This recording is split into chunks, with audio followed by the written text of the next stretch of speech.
Today's date is 8 June 2024. My name is Dennis Gill with the Americans in Wartime Experience, and I'm here in Reading, Pennsylvania at the World War II weekend, and I've got the privilege of sitting down and speaking with Darrell Westby. Thank you, Darrell. I appreciate you sitting down and talking to us. You're welcome. If you could just give us a little bit of background on you, like where were you born, grow up, go to school, that kind of thing. I was born on a farm just west of Butler, South Dakota. And then we moved 8 miles west of Lilly on my grandfather's farm in 1946. I graduated from Webster High School. Then I farmed 2 years, and I went to college in South Dakota State University. What's a university now, it was a college at that time. Right. I received a commission in the Air Force ROTC and then straight into the Air Force in 1961. Okay. And when I was in high school, my roommate talked me into joining the Army Guard. That was 1954, so that's when my service date really started. Okay. On January 20th, 1954. And I retired from the Air Force in December 31st, 1961. And I was the Air Force liaison to the Air National Guard 193rd in Middletown at that time. Okay. They were transitioning from the EC-121 to the EC-130, electronic warfare. Yeah. So I was a flight instructor in the 130, so I helped them transition from the 121 to the 130, and also got into electronic warfare part of that. Okay. But before that, I was in Vietnam from 1966 to 67, flying the O-1E Bird Dogs and airborne forward air controller. And February 24th, 67 was the worst day. That was 12 of our guys were ambushed by an NVA battalion. And when I got up that morning, we saw black fog in the compounds. First time I've ever seen black fog. And about 7 o'clock in that morning, the sector commander called and said they were ambushed and they wanted some help. Well, we were fogged in, so the colonel said, well, we can't support you. Next thing I knew, I was told to go fly. So I found the crew chief and we got in the Jeep, and I could not see the front of the hood of the Jeep, so I was looking straight down from the driver's seat on the ground and following the track to get out to the airfield. And when we got out to the airfield, that was fogged in. But fortunately, the aircraft is parked down at a lower level. So when we pulled the aircraft out of the revetment, the top 1/4 of the propeller was in the bottom of the fog bank. And I could only see a short piece of the runway. So of the 1,000-foot takeoff run, I only saw about 300 feet of the runway. The rest of it was in black fog, strictly on the magnetic compass. Got airborne, and at 400 feet I broke out in the cleared, 600 back in the clouds. Why I did it, I can't answer. I made a time turn to go back to land, and I ended up halfway between the runway and the ramp. So the crew chief asked if he saw me. He said, no, but I hear you. You're between the runway and the ramp. I said, well, I'll see you later. So I took off for the ambush site, got to 2,500 feet. I broke out, about 3/4 of a mile from where we thought the ambush site was. And the major told me, well, I got you in sight, we're at your 12 o'clock in the copse of trees. I said, which one? I said, I got 2. So I began a descent, and the mountain on the north side of the highway lit up with ground fire. I went back in the clouds, came out a different spot, talked to the major one more time, didn't hear from him anymore. Called in a bunch of fighters, and we just bombed the heck out of that mountain. And years later, the captain that I was good friends with from the Army went out to see what they could find. Nobody told me friendlies were coming out. 9 years later, he called me and told me that I bombed so close to him that he was blown off the ground. He saw body parts flying through the air on fire. He had a grueling story to tell. And after the battle was over, I was getting ready to return home, or to the airfield, and I saw somebody driving their Jeep at a high rate of speed away from the ambush site. So on instinct, I rolled in to fire on it. So as I rolled in, I checked the right wing, no rockets, checked the left wing, no rockets. I immediately made a 90-degree left climbing turn, and that's when the bullet went through the cockpit. Missed my feet about 8 to 12 inches, I guess. And 2 weeks later, I learned that that bullet cut the elevator trim cable and half the elevator control cable.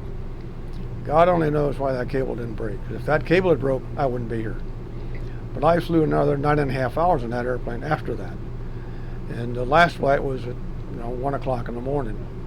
But I flew 13 hours that day and had 4 missions. And I got 914 hours combat time, 447 missions. And luckily I survived and with no big problems. Came back to the States and was a project manager at Eglin Air Force Base. A lot of crazy things came across our desk. You ever heard of a throwaway airplane? That was one of them. Like an F-16? You fly it one time and get rid of it. Okay. The engine we discovered cost $100,000, so that was not a good idea. And then we had a handheld monocular. Towards the end of my tour, they gave us a 7x50 binoculars to look at for targets. Well, I got vertigo the first few times using that thing, so I just kind of ignored the binoculars. But the monocular was supposed to replace that. Supposed to have been repairable in the field. Well, one broke during the test, and we couldn't fix it. The factory couldn't fix it. So we declined that one. And then the electronic warfare, the AWACS, came through our shop, and that project got too big for us, so all of our guys went out to out west, Kirtland Air Force Base. So that project went west, and then we had all kinds of stuff. Then we received a little booklet about that wide and about that long, about that thick. Mm-hmm. We said, now what harebrained idea is this? Flipping through it, we saw a Gatling gun with wings. That got our attention. It was the AX, which is now the A-10. A-10, yeah. The best combat vehicle for close support the Air Force has. And there's a lot of controversy, they want to get rid of it. But I wish I'd had that in Vietnam. That would have been a godsend to have that there instead right. of what we did have. But we got the A-10 going, and the general that sent that document down had an armament package, an electronic package that had to go into that fuselage. Well, the next thing we told him, we need a big fuselage. You don't get a bigger fuselage and make it work. Mm-hmm. Well, we got the electronics in there, but it was a nightmare to repair. Then the bomb load he wanted, he said, well, we need bigger engines. You don't get bigger engines. Well, 20 some years later, they got bigger engines. But we got the avionics in the airplane. We got the bomb load sorted out so it could carry that and still perform. So it tested out pretty well. And we were told a week in advance when they were going to test fire that Gatling gun. And that range was about a block from our office. They were going to slow fire was 4,000 rounds per minute. We came off our chairs when that thing went off. A month later, they went to rapid fire, 6,000.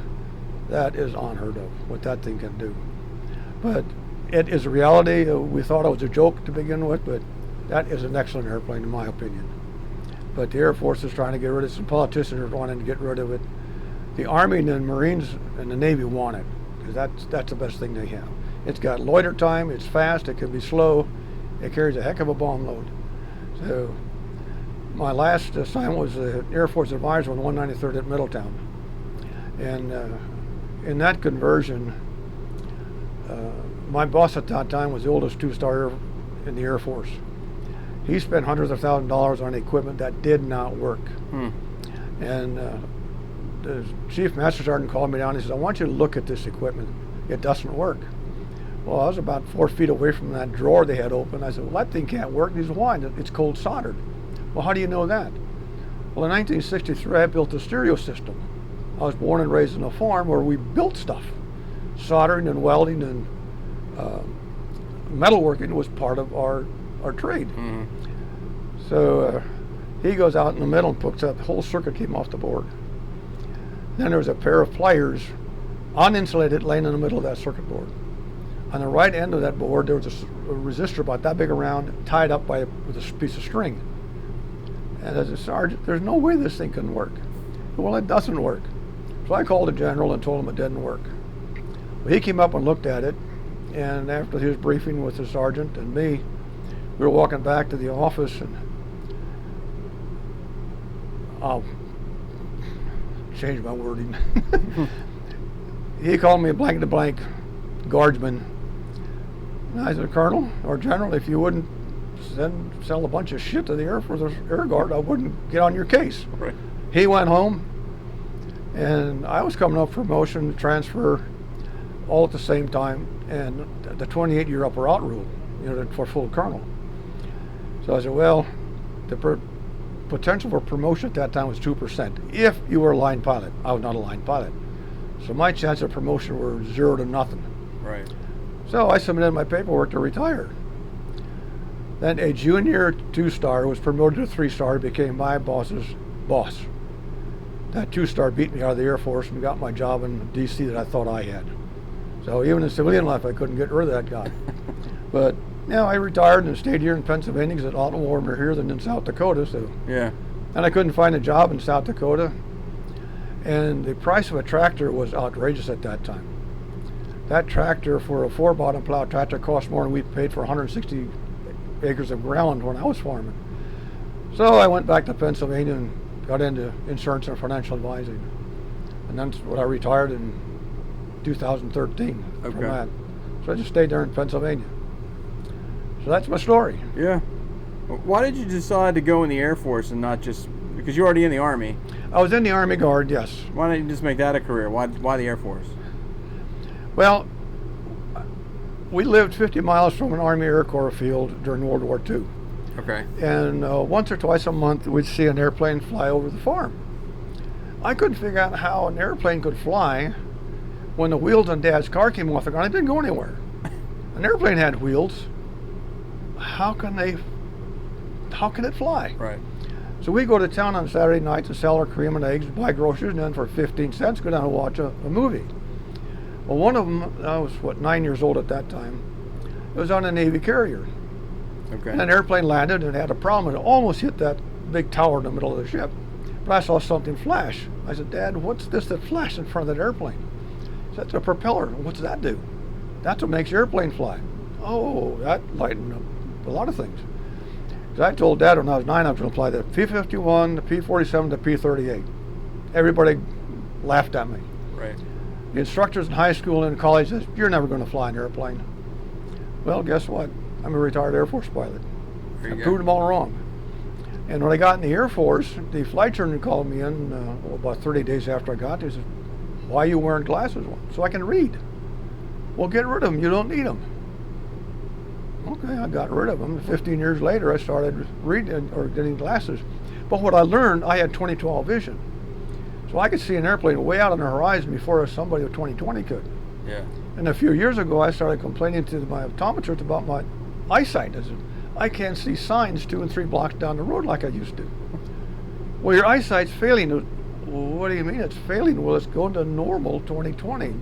Right now, you got 20/15 and 20/20. He says, that's why you can't see those signs way down the road anymore. Oh, okay, all right, I'll buy that. Yeah. So that's the way things just turned out. Yeah. And why I got in the Air Force. Because I loved airplanes. Yeah. And the folks bought me model airplanes and that kind of stuff. One toy they got me, it had a stick on the outside, with an airplane inside to make it turn and climb and dive and all that kind of stuff. So I learned how to maneuver an airplane just with string. Right.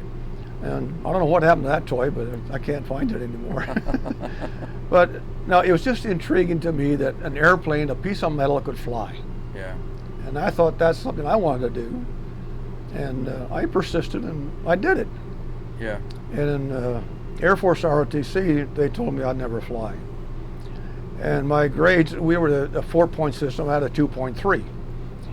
And the Arnold Air Society required a 3.0 to get into that honor society. Okay. I didn't qualify. Well, my roommate had a B+ average. He came home from class and he said, well, you got an invite for the Arnold Air Society. I said, I'm not qualified. Well, what you did with the Air Force band qualified you. You're in the Arnold Air Society. Okay, so I got my propeller and the leather strap and hung it up. Right. So things worked out well. Yeah. I was a band director of the ROTC band. And fortunately, I had some people were in the college band where I was. Some were great musicians but didn't want any part of the band. Others couldn't qualify for the college band, but they were in the ROTC band. They had to do something in the first 2 years. Yeah. But we set some records that stood for about 10 years with that ROTC band. Yeah. Wow. And after everybody told me I'd never be a pilot, here I am. I'm a retired pilot. Yeah. Tell me a little bit more about the plane that you flew in Vietnam. It's the O&E Bird Dog. It's a Cessna aircraft, a single-engine, high wing. Initially, they had 4 rockets on it. That was overgrossed. They had 4 rockets, 2 on each wing, and we'd use that to fire the 2.75 smoke rockets. Okay. Sometimes we'd put a high explosive on there just for the heck of it. And they taught us in my checkout to fly at 100 feet above ground level. Well, coming from the Army, I knew that that's right smack dab in the middle of the small arms effective range. Yeah. So I went to 1,500 feet. That's permanently where I stayed. And I was a little bit below that when I got hit. But anyway, by flying at that high altitude, they shot at me, but they never got close except at one time. And also on February 24th is when my ex-boss was called in to replace me. And he went down low level. He found the Viet Cong. He got shot down and he was killed. He received the Congressional Medal of Honor. And I was in school at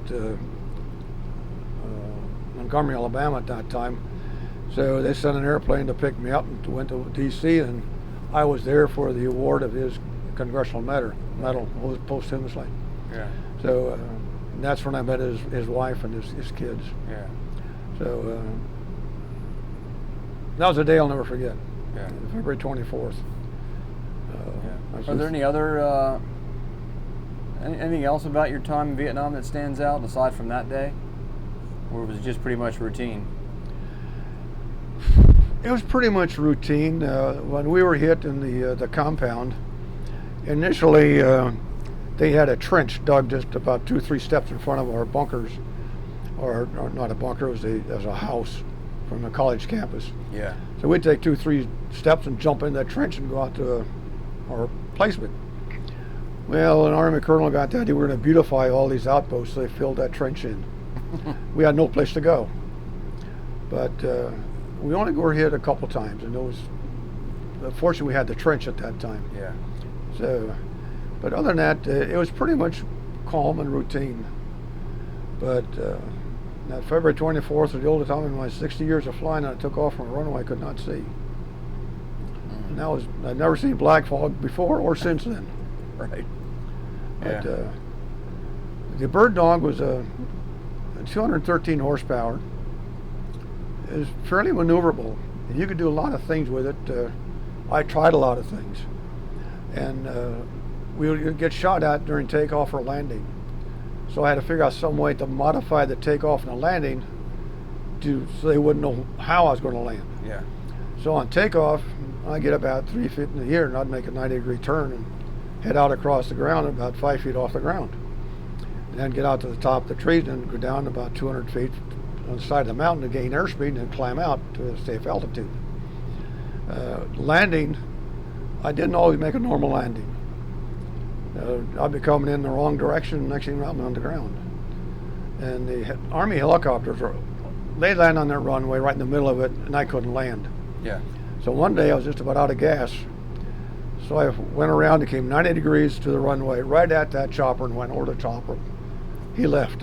And I came back and landed. I didn't run out of gas, but I was darn close.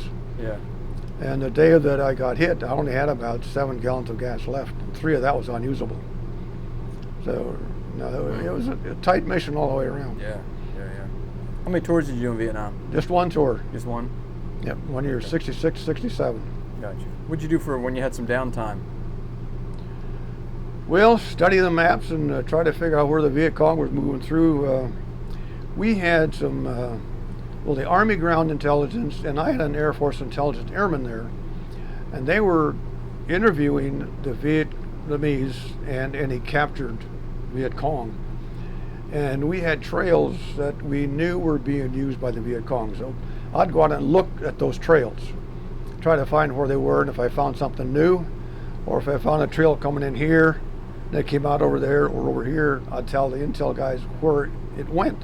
Yeah. And quite often they'd tell me, well, hey, go out and check this spot or that spot.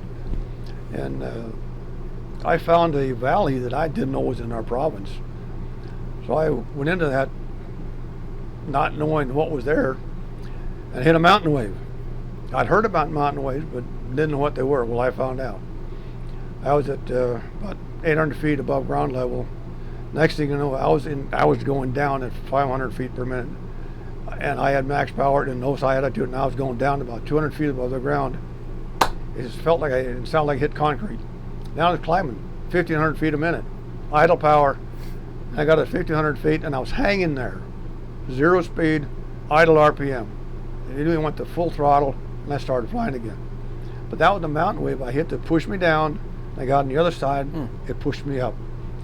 And it's the only time I've hit a mountain wave. But boy, it scared the crap out of me. But there were a lot of times. Another time I was out doing just a normal visual reconnaissance, just learning the province. I came around the mountaintop, and they'd put power lines from mountaintop to mountaintop. Okay. Well, here I am, 3 power lines, and I'm looking at them. Didn't have time to climb or dive, so I went right between them. I said, I'll remember that mountain. So, and we were close to the Cambodian border also. Okay. So I'd get out close to that, and I'd go up northwest of our section, and there was an Army or an Air Force post there. And I stopped and saw that fact, because he was just across the river from where we were. So I'd chat with him, and he had some stories to tell. So I combined that intel with what I got from our guys, and okay, that's what's happening in our province here. So it was, in spite of the beautiful country, there are some dangerous spots in that spot. Yeah, I'm sure. One day I was following a river. There's nice, beautiful rivers. Nothing really happened. I came around the mountain, looked at the mountain. There's a mountain cave with a gun emplacement in it. Fortunately, there was no one in there. But I had that as a target. And the F-100s came in, and they missed it. Then I got a flight of Vietnamese A-1 pilots. And I marked the target and explained it to him. And he says, Lodja, I get. He makes his run in. He gets up like this, and he goes inverted. And I said, what the heck is he doing? He dropped his bomb, and that bomb right in the mouth of that cave. Destroyed it. Craziest thing that I've ever seen. But While he was inverted. while he was inverted, he dropped the bomb. And that bomb went right in the mouth of that cave. Wow. So when he said, Lodja, I get, he wasn't lying.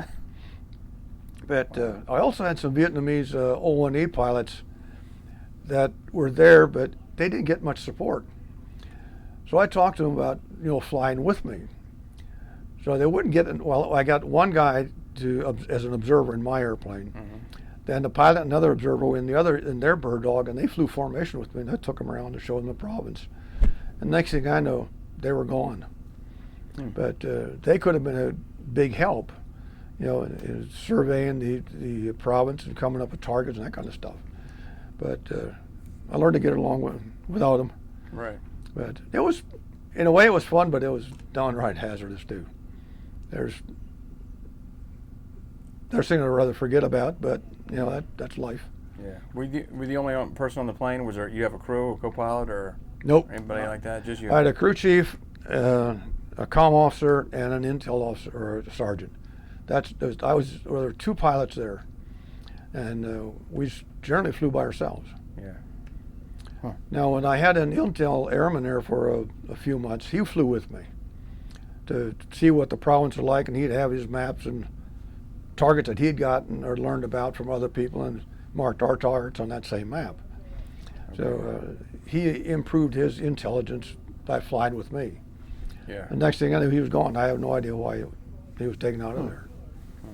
Strange things happened in Vietnam like that. There was too much politics involved. Yeah. Were you married at the time? Yes. How were you kids? I had one son that was, he was born in '61, so he was 4 going on 5. Had a young son that was 6 months old. When I returned, I couldn't get near him. But Grandpa could do anything he wanted with him. But it took about 6-7 months for the youngest son, the one that's outside here, to let me even hold him. But after a while, that all faded away. Yeah. How did you keep in touch with them while you were over there? How did I what? How did you stay in touch with them? Write letters, phone calls? Letters. Now, our neighbor was a amateur radio operator. Ham operator. There you go. Yeah. And he had connections somehow with the ham operators in Vietnam. So I mentioned to somebody in Vietnam that my neighbor back home was a ham operator. Next thing I knew, I was on the radio talking to my wife on the or at my neighbor's house. Yeah. So that was in high demand, and just very seldom could you get on there more than once or twice. Yeah, I'm sure. But generally it was by letter that we corresponded back and forth. But that one time was by radio, and that was interesting. Yeah. That was interesting. Yeah. Did you ever go on R&R anywhere? I went to Hong Kong, and I went to Bangkok. Okay. I guess since they didn't have a replacement for me, and I was flying a lot, the colonel, who was my boss, he says, you got to get you out of here for a while. So he told me, he said, you're going to go on R&R, pick a spot. So I came back from that, and he said, where do you want to go? Well, I just had one tour. He said, well, you're going to go again. So I went to Bangkok.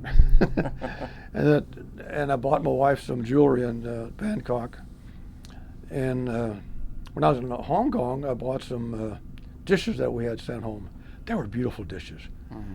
They're really nice. And there are a lot of guys did that. And the word kind of passed around, and I got this in Hong Kong, got this in Bangkok. So the wife still has some of that stuff. Yeah. But it was good to get out of there, because you don't. Well, another time I forget where I went. It was close to the east coast of Vietnam. Now, I was sitting at the old club with another friend that I had worked with in Florida, and we got to shooting the breeze, and I guess I spotted off too much, and a couple of guys next to me started looking. I think you better shut up. Right. So that's when I kind of realized that something was affecting me more than I realized. And it was about that time I went on R&R. So you get pent up emotions that there's nowhere to go with them. Yeah. So you deal with it the best you can. And it was probably 15, 20 years before I even told the kids about what I did in Vietnam. You get to the point where you got to unload something somewhere. And 9 years, it was early 2000s. Joe Muselli, he was the captain at the time that I was good friends with. Mm-hmm. We went hiking in Vietnam into the woods and stuff.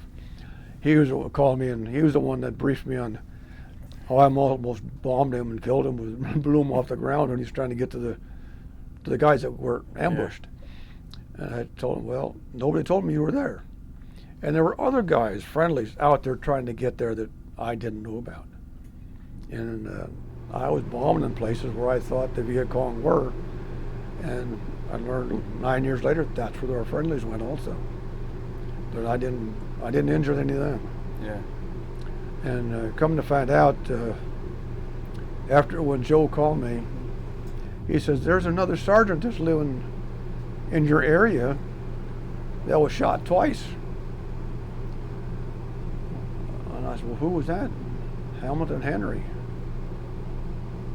Oh, yeah? Well, we had dinner with him. And unfortunately, he died from cancer a few months later after that. But he said, I owe you my life. Yeah. And then he told me what happened with the guys that got shot and how they got them out of there. And Joe Muselli also told me that how the Vietnamese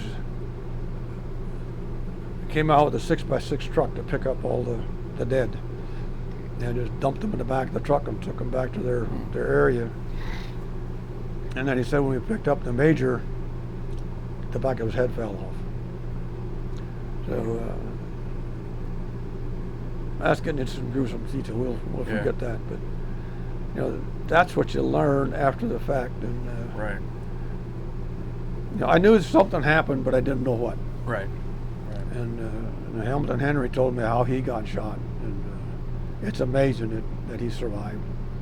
how they drug him out of the trenches, from one trench to it looked like a hole that they dug for a barrel, and they got in that until the Viet Cong figured out they were there. So they shot the Viet Cong and they went somewhere else. Yeah. So these details you learn about years later, that you think, my God, it's a wonder they're even alive. Yeah. But Joe never got wounded in that ambush. He got the other guys out, and he was promoted to major and retired as a major and stayed in California, and I forget what he was doing in California. But he had some health issues. And I said, Joe, I want to come out and see you. And he said, no, I don't want you to see me in my condition. He says, I'm heavy, I'm ugly. He says, I don't want you to see me like this. Just remember me as you saw me in Vietnam. I said, oh, okay. But many times I kick myself for not going out to see him anyhow. Yeah. But anyway, that's pretty much it. Yeah, tell us about your homecoming. You have any issues? I know a lot of people did come back from Vietnam. Fortunately, I did not come through California. Yeah. I went from Saigon to Korea. I forget the name of the base there in Korea. From there I went to Anchorage, Alaska. Then I had a commercial airliner from Alaska to St. Paul, Minnesota. And my wife met me there. Okay. And then we took a bus trip from there to South Dakota. And then then from there I went to Florida as an airborne forward air controller flight instructor for 4 years. So I got over 2,000 hours of time in the bird dog. I think it's 2,100 hours. I got 914 combat. Yeah. But I put a lot of people through that airplane. And some of the guys, now it was interesting. A lot of the initial guys I brought in that I instructed were majors and lieutenant colonels that came out of World War II in Korea. And I learned how about instrument flying and time and distance check from those guys that it's not in the book. It's simple how they did their time and distance check. And I also told them that this airplane will fly at zero airspeed. It's impossible. We did it. And I said, now when you take the control, don't shake it. Well, they grab the stick and it stalled and fall off. But I got two of them to fly it at zero airspeed. It would hover, full flaps and right airspeed and power. It would hover. And that's the only fixed wing I've flown that would do that. And I've flown 39 different aircraft. And the most fun is a P-51.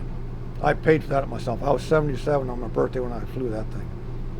You flew one? I flew one. I actually flew it. The pilot took it off, and we were about a foot off the ground, maybe. He says, you got it. So I flew it out. I had about 45 minutes of anything but straight and level. If that thing go upside down and roll or do whatever, we did it. And the guy in the front, he says, I can't believe it. He says, see that farmhouse down there? That's a target. We're going to shoot it. Oh, yeah? Yeah, we did it. I just demonstrated how we did it with the bird dog. Yeah. And it simulated, what the fighters, I watched the fighters, they'd come in and drop a bomb, they'd take off, and then they'd get off to the side, because sometimes the bomb exploding, the shrapnel would glance off and they'd get the airplane. So they'd get off to the side so they wouldn't get the shrapnel. Yeah. So it was fun. That was a great airplane to fly, I'm telling you. Sure. I told Dad that was one airplane I was going to fly when I was 9 years old. And there's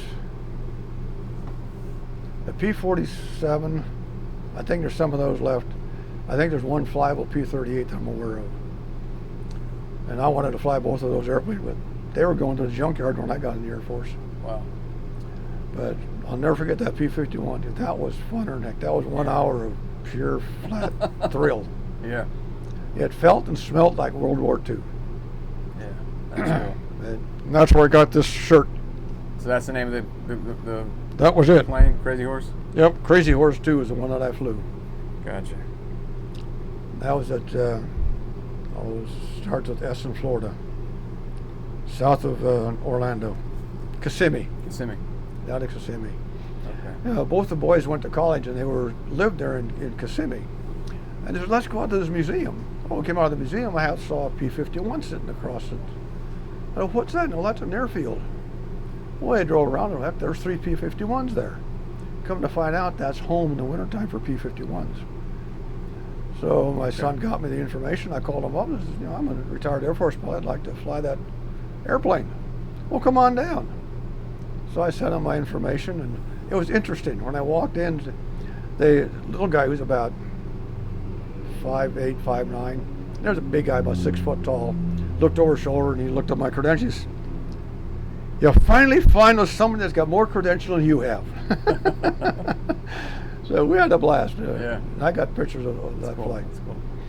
Looking back on it, how do you think your wartime experience affected who you became? Affected my name? No, affected who you became as a person. How did it affect you? I think it taught me to keep my mouth shut.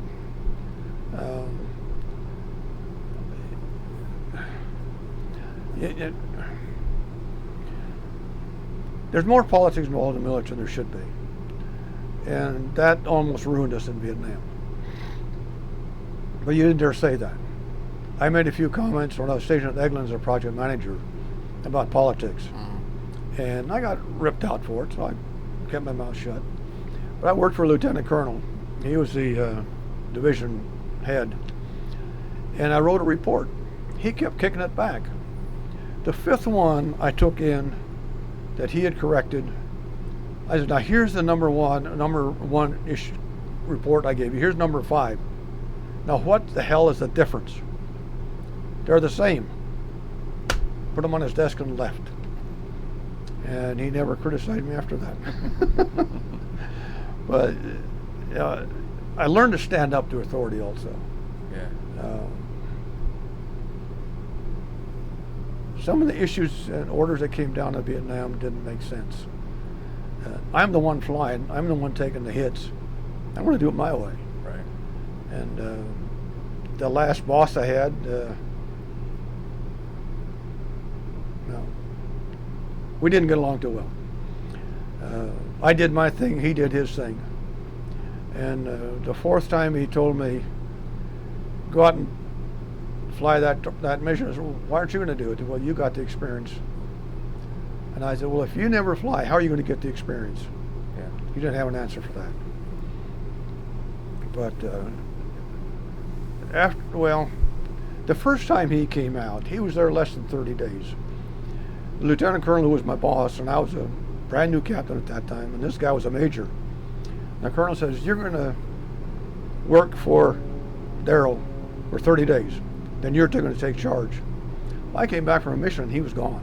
Nobody knew where he went or why he went. A few months later, he shows up as my boss. And he would not fly a difficult mission. He says, you fly it. And finally, the fourth time, I said, when are you going to fly? I want to learn how to do it. And he would, well, when the clouds cleared up on that February 24th, he finally flew late afternoon after I had my third mission. That's when, well, I got hit on the first mission. But I was pooped. I was just, after 9.5 hours of flying and that kind of stuff, I needed a break. Yeah. So I just parked the airplane and sat down. And somewhere along the line, he went out to fly. And I was at the airfield when they brought my ex-boss in a chopper. And my crew chief said he spoke to him as they took him off the airplane, but then he died. The bullet hit him in his left cheek, ricocheted just enough to hit his jugular vein. And when they brought the airplane back, there was blood from the cockpit all the way to the tail wheel. So he bled to death.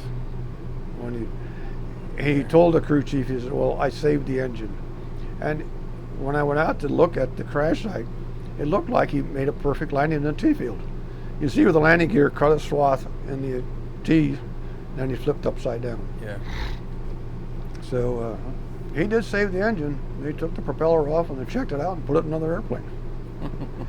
But the airplane was completely shot. Yeah. It was pretty well shot up and bent up. Yeah. So that's a day I'll never forget. Yeah. It just, and then when Museli told me about his specific actions on that day, it just did something that for that day. There's a man that's a day of infamy that we'll never forget. Yeah. And everyone else, well, even today I gotta wash my my tongue with my kids so I don't get on them too hard. What I think is politically motivated, I just got to back off and bite my tongue. Right. It's,